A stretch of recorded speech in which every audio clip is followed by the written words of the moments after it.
Hi. Big boss review ചെയ്യുന്ന രേവതി, അതുപോലെ തന്നെ ബിഗ് ബോസ് സീസൺ 2-ലുണ്ടായിരുന്ന രജിത് കുമാർ, ഇവർ രണ്ടുപേർക്കും തമ്മിൽ ഒരു പരിചയവുമില്ല. ഇവരാരാണ് എന്ന് പോലും രണ്ടുപേർക്കും അറിയുക പോലുമില്ല. ഞാനിത് പറയാൻ കാരണമുണ്ട്, തീർച്ചയായും നിങ്ങൾ മനസ്സിലാക്കണം. ഇവിടെ ഷാനവാസ് നെവിൻ ഇഷ്യൂ നമ്മൾക്കാണ് തെറ്റുപറ്റിയത്. അതായത് എന്നെപ്പോലെ ചിന്തിക്കുന്ന പല ആൾക്കാർക്കും തെറ്റുപറ്റിയിട്ടുണ്ട്. ഇവർക്ക് രണ്ടുപേർക്കും പരസ്പരം അറിയുക പോലുമില്ല. അതായത് ഷാനവാസ് നെവിൻ ഇഷ്യൂവിൽ ഇവർ രണ്ടുപേരും ഒരേ കാര്യമാണ് പറയുന്നത്, പക്ഷെ അത് അറിയാതെ സംഭവിക്കുന്നതാണ്. ഇവർക്ക് ഒരു പരിചയമില്ല. അതുപോലെ തന്നെ നെവിനെ ബിഗ് ബോസ് വീട്ടിലേക്ക് കയറുന്നതിന് മുൻപ് ഇവർക്ക് ഒരു പരിചയമില്ല. നെവിൻ ആരാണ് എന്ന് പോലും ഇവർക്കറിയില്ല. സത്യമായിട്ടുള്ള കാര്യമായിരിക്കാം, നമ്മൾക്കറിയില്ല, നമ്മൾക്ക് തെറ്റുപറ്റിയതാണ്. അതുപോലെ തന്നെ രേവതി ചോദിക്കുന്ന ഒരു ചോദ്യമുണ്ട്, ഷാനവാസിനെ പോലെ അസുഖമുള്ള ഒരാളെ എന്തിനാണ് ബിഗ് ബോസിലെടുത്തത്? ഒരു കവർ വന്ന് വീണാൽ പോലും ബോധം കെട്ട് വീഴുന്ന ആൾക്കാരെ എന്തിനാണ് ബിഗ് ബോസിലെടുക്കുന്നത്? എൻ്റെ ബിഗ് ബോസേ, ഇങ്ങനെ ചെയ്യാൻ പാടുണ്ടോ? ബിഗ് ബോസേ, എന്താണ് ബിഗ് ബോസേ, കളിക്കണ്ടേ? തീർച്ചയായും കൃത്യമായിട്ടുള്ള കാര്യം, അത്രയ്ക്കും ഹെൽത്ത് ഇഷ്യൂ ഉള്ള ആൾക്കാരിനെ എന്തിനാണ് ബിഗ് ബോസ് എടുക്കുന്നത്? തീർച്ചയായും നമ്മളെപ്പോലുള്ള ആൾക്കാർ തെറ്റിദ്ധരിച്ച് വെച്ചിരിക്കുകയാണ്. അതായത് രേവതി ചേച്ചി പറയുന്നത് ബിഗ് ബോസിലേക്ക് ഷാനവാസിനെ പോലുള്ള ആൾക്കാർ നേരെ അങ്ങ് കയറി പോവുകയാണ് എന്നുള്ളതാണ്. പക്ഷെ നമ്മൾ വിചാരിച്ചു വെച്ചിരുന്നത് അവിടെ മെഡിക്കൽ ചെക്കപ്പ് അതുപോലുള്ള കാര്യങ്ങളൊക്കെ ഉണ്ട് എന്നുള്ളതാണ്. അതൊക്കെ തെറ്റായിരുന്നു. ഇവർ പറഞ്ഞതാണ് കറക്റ്റ്. അവിടെ ഒന്നുമില്ല, അങ്ങനെ കയറ്റി വിടുകയാണ്. ബിഗ് ബോസ് അതൊക്കെ ശ്രദ്ധിക്കണ്ടേ എന്നുള്ളതാണ് രേവതി ചേച്ചി ചോദിക്കുന്നത്. അതായത് ഫുഡ് കിട്ടാതെ ഉള്ള ബുദ്ധിമുട്ടൊന്നും അല്ല, അവർക്ക് ഓൾറെഡി ഈ പ്രശ്നമുണ്ട്. ഒരു കവർ വന്ന് വീണപ്പോഴേക്കും ബോധം കെട്ട് വീഴുന്നു. അതിനെന്തിനാണ് ഈ പറയുന്ന നെവിനെയും അക്ബറിനെയും ആരിനെയും കുറ്റപ്പെടുത്തുന്നത്? ഇതുപോലുള്ള ആൾക്കാരെ വിട്ട നിങ്ങളെ വേണം പറയാൻ. നിങ്ങൾ ചെയ്തത് ശരിയല്ല.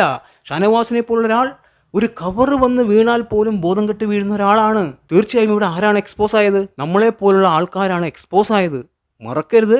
എടുത്തു പറയുന്നു, ഇവർക്ക് പരസ്പരം പരിചയമില്ല. ആർക്ക്? ഈ പറയുന്ന രജിത് കുമാറിനും രേവതിക്കും ഒരു പരിചയമില്ല. നെവിനെ ഇവർക്ക് അറിയുക പോലുമില്ല. പിന്നെ അതുപോലെ തന്നെ രേവതി ഒരു ഡോക്ടറാണ്. ഈ പറയുന്ന അക്ബറിന്റെ ഭാര്യയും ഒരു ഡോക്ടറാണ്. ഇവിടെ പ്രതിസ്ഥാനത്ത്, അതായത് നമ്മളൊക്കെ പ്രതിസ്ഥാനത്ത് നിർത്തിയത് അക്ബറിനെയും ആരിനെയും ഈ പറഞ്ഞ നെവിനെയുമാണ്. ഇവിടെ രേവതി കൃത്യമായിട്ടുള്ള കാര്യങ്ങൾ പറയുന്നു. അതായത് അവരെ കുറ്റപ്പെടുത്തുന്നത് എന്തിന്?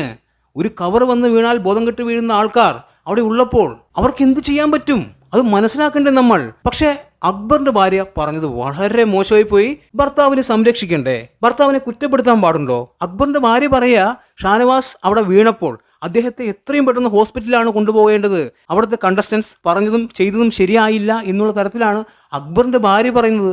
അതായത് സ്വന്തം ഭർത്താവിനെ കുറ്റപ്പെടുത്തിയാണ് സംസാരിച്ചത്. അങ്ങനെ ചെയ്യാൻ പാടുണ്ടോ? രേവതി ചേച്ചി ചെയ്തതുപോലെ പറയണ്ടേ? അയാൾ ഒരു കവർ വന്ന് വീഴുമ്പോഴേക്കും ബോധം കെട്ട് വീണതാണ്, അത് നാടകമാണ് എന്ന് പറയണ്ടേ? ഒരു കാര്യം എടുത്തു പറയുന്നു, ഇവർക്ക് നെവിനെയും പരിചയമില്ല, രജിത് കുമാറിനും രേവതിക്കും പരസ്പരം ആരാണ് എന്ന് പോലും അറിയില്ല. എല്ലാം നിങ്ങൾ മനസ്സിലാക്കണം. അവർക്കറിയില്ല. അവർ നിഷ്പക്ഷമായി റിവ്യൂ ചെയ്യുന്ന ആൾക്കാരാണ്. അവിടെ ഫുഡ് കൊടുക്കാത്തതും ഫുഡ് വെക്കാത്തതും ഗെയിമിന്റെ ഭാഗം മാത്രമാണ്. ഫുഡ് കഴിക്കാതെ തലകറങ്ങി വീഴുന്നത് അവരുടെ പ്രശ്നമല്ലേ? അതെങ്ങനെ ഇവരുടെ പ്രശ്നമാവും? ശരിക്കു പറഞ്ഞാൽ ഷാനവാസും ആദിലയും നൂറിയും അനുമോളും ഇവരെയാണ് ദ്രോഹിക്കുന്നത്. ചിന്തിച്ചു നോക്കുമ്പോൾ കറക്റ്റ് അല്ലേ? വീണ്ടും വീണ്ടും എടുത്തു പറയുന്നു, ഇവർക്ക് ആർക്കും പരസ്പരം പരിചയമില്ല കേട്ടോ. അത് എടുത്തു പറയുന്നു. അതുപോലെ തന്നെ എടുത്തു പറയേണ്ട ഒരു കാര്യമുണ്ട്.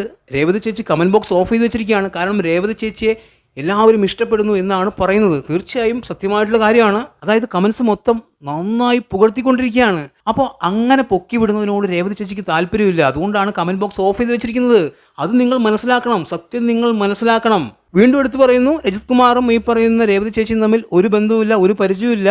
അതുപോലെ തന്നെ ബിഗ് ബോസ് സീസൺ 2-ൽ നിന്ന് രജിത് കുമാറിനെ പുറത്താക്കിയത് ബിഗ് ബോസിന് പറ്റിയ വീഴ്ചയാണ്. ഒന്ന് ചെറുതായിട്ട് കണ്ണിൽ മുളക് തേച്ചു എന്ന് വെച്ച് പുറത്താക്കാൻ പാടുണ്ടോ? ഇതൊക്കെ ഫണ്ണായി കാണേണ്ട കാര്യങ്ങളല്ലേ? ഇതൊക്കെ ബിഗ് ബോസ് ഗെയിമല്ലേ? കണ്ണിൽ മുളക് തേക്കുക, ചെറുതായിട്ട് കത്തിയെടുത്ത് കുത്തുക, ഇതൊക്കെ ഫണ്ണായി കാണേണ്ട കാര്യങ്ങളല്ലേ?